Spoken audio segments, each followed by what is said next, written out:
Абай 1882 жылдан бастап орыс классиктерінің таңдаулы шығармаларын аудара бастаған. Абайдың алғашқы аударғаны Лермонтовтың «Бородино» атты патриоттық өлеңінің үзіндісі. Соңғысы Вадим атты ұзақ әңгімесінің желісімен жазған аяқталмаған поэмасы.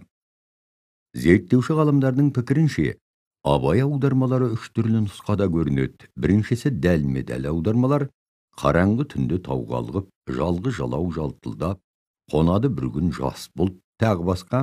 Екіншісі кей тұстарында сюжет желісіне өзгеріс енгізіп, оқиға сарыны мен кей шумақтарын таңдап өзгеше сөз образдарын қосып еркін шығармашылықпен аударған аудармалар. Теректің сыйы, тұтқын, қанжар, дұға, өзіңе сенбе жас ойшыл, еврей күйі, тағы басқа. Үшіншісі ерік аудармалар. Онегиннің Татьянаға жазған хаттары, Иван Андреевич Крыловтан аударған кейбір мысалдар, әңгіме желісімен жазылған Вадим поэмасы. Абай орыс классиктерінен 50-ден аса шығарма аударған. Атап айтқанда, Лермонтовтан ой, ғашықтық іздеп тантыма, қанжар, альбомға, босқа әуре боп келдің бе тағы мұнда, менің сырым, жігіттер емес оңай, дұға, қасиетті дұға, теректің сыйы, жолға шықтым бір жымжырт түнде жалғыз, тағы басқа шығармаларын.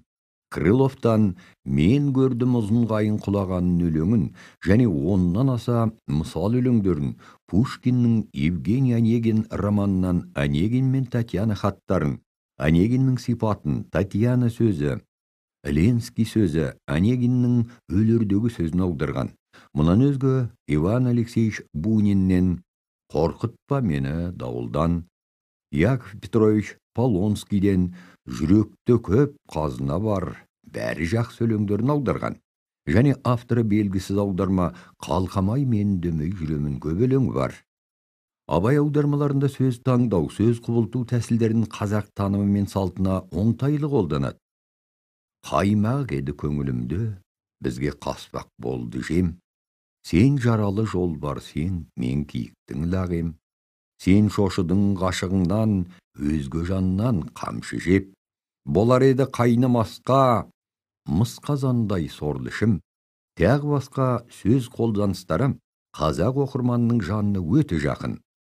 Абайда сабағын айтып тынар, апарар сырым білмес бір даланға.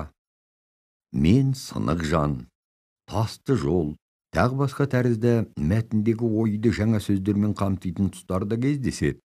Абай аудармаларында түп мәтінде кездеспейтін жас жүрек жайып саусағын, талпынған шығар айғалы сияқты соны образдармен сөз айшықтары молынан ұшырасады. Абай аудармалары қазақы таным мен түсінікке бейім, өмір салтына жақын, көркемдік құндылығын сақтап аударылғандықтан мәтіндегі ойды оқырманына бейімдеп жаңаша жазып шыққан шығармалар сияқты әсер қалдырады.